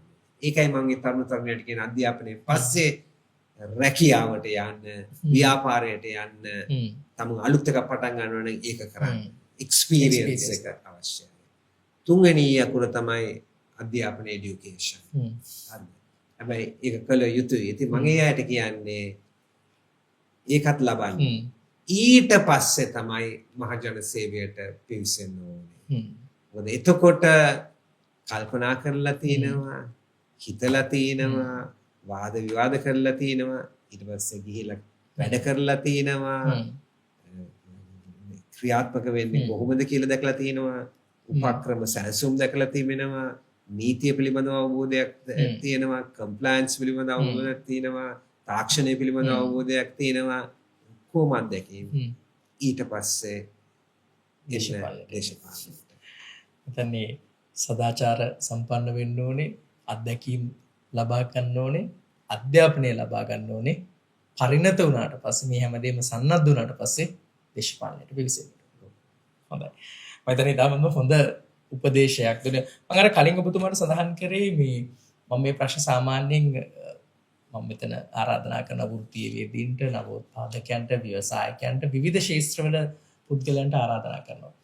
ඔබතුමා මම මේ වැඩසටහන ආරම්භයේදීත් කිව්වා වගේ දේශපාලඥයෙක් විදිහට වගේම වෘත්තීය වේදිකෙක් විදිහට සැලකනවා. අන්න ඒ නිසා තමයි වෘත්තීය ජීවිතයේ ඉදිරියට යන්න බලාපොරොත්තු වෙමින් ඉන්න තරුණ තරුණියන්ට වෙනම දේශපාලන ශාස්ත්‍රයට පිවිසෙන්න බලාපොරොත්තු වෙමින් ඉන්න තරුණ තරුණියන්ට වෙනම මේ උපදෙස් දෙක මම ලබා ගත්තේ. බොහොමත්ම ස්තුතියි ඒ වටිනා උපදේශය අපේ තරුණ තරුණියන් වෙනුවෙන් ලබා දුන්නාට. හොඳයි. මේ වැඩසටහනේ මම අහන අවසාන ප්‍රශ්නය. ජීවිතය ගැන ඔබතුමා මොකද හිතන්නේ? ජීවිතේ හිතනවට වැඩිය කෙටි. අපි කොච්චර වෑයම් කළත් සමහරට අපිට ඒක දික් කරන්න බෑ. ස්වභාවිකයි. හැමෝම බලන්නේ ජීවිතේ දික් කරන්න. නමුත් අපිට ඒක කරන්න බෑ. අපි ඒක තීරණය කරන්නේ නැහැ. ජීවිතය කෙටි. ඒ නිසා එක එක්කෙනා එක එක පසුබිම් වලට ඉපදෙලා තියෙන්නේ, එක එක ධර්ම එක එක්කෙනා අදහනවා. හැම ධර්මයකම වගේ කියනවා මේක අවසන් වෙන්නේ නැහැ කියලා මරණය. ඒකට යහත් ජීවිතයක් තියෙනවා කියලා හැම ධර්මයකම වගේම සඳහන් වෙනවා. ඉතින් මම හිතන්නේ ඒව ගැන හොයන්න, කල්පනා කරන්න, මෙනෙහි කරන්න කාලයක් හොයන්න. මොකද ජීවිතය කියන එක බොහොම කෙටි. අපි මේක අත්හැරලා යනකොට අපේ බැංකු ගිණිමෙන් වැඩක් නැහැ. දැන් ඉන්න ඇඳුමෙන් වැඩකුත් නැහැ. ඒ නිසා අපි මේවා ගැන හිතනකොට, කල්පනා කරනකොට අපි මේවා ගැන දීර්ඝ විදියට හිතලා තමයි අපේ තීරණ ගත්තේ. බොහොමත්ම ස්තුතියි ඉරාන වික්‍රමරත්න මැතිතුමනි. රියල් ස්ටෝරීස් විත් මනෝද්‍ය වැඩසටහනට මගේ ආරාධනෙන් අද දිනේදී සහභාගී වෙලා ඔබතුමාගේ කාර්යබහුල ජීවිතය ඇතුලේ සහ මම හිතන්නේ මේ වැඩසටහනෙන් පෞද්ගලිකව මමත් ඉගෙන ගත්ත දේවල් ගොඩක් තියෙනවා. මම විශ්වාස කරනවා මේ වැඩසටහන නරඹන ප්‍රේක්ෂකයනුත් මේ වැඩසටහනින් ගොඩක් දේවල් ජීවිතයට අරගන්නට ඇති කියලා. ඉරාන් වික්‍රමරත්න කියන චරිතයේ රියල් ස්ටෝරි එක අපි හැමෝම දන්න දේශපාලනඥයාගෙන් එහාට ගිහිල්ලා වෘත්තීයවේදියෙක් පාසල් කාලේ සහ රට ගැන ඔබතුමාට තියෙන දැක්ම ගැන අපි අද දවසේදී කතා කරා. හරිම හරවත් බරසාර සාකච්ඡාවකට එකතු වුණාට නැවත වතාවක් ඔබතුමාට බෙහෙවින් ස්තුතියි. ස්තුතියි. හොඳයි. රියල් ස්ටෝරිස් විත් මනෝද්‍ය වැඩසටහන් මාලාවේ තවත් එක් වැඩසටහනක් මේ ආකාරයෙන් අවසානයට පත් වෙනවා. තවත් මේ වගේ අපූරු මගෙත් ඔබෙත් ජීවිතේට යමක් ගත හැකි රියල් ස්ටෝරි එකක් අරගෙන නැවත ඔබ හමු වීමේ බලාපොරොත්තුෙන් අදට අපි ඔබෙන් සමුගන්නවා. ඊළඟ දවසේදීත් හම්බ වෙනකම් ඔබ සියලු දෙනාට සුවදායි කාලවකවානුව. අයිබෝන් සර්.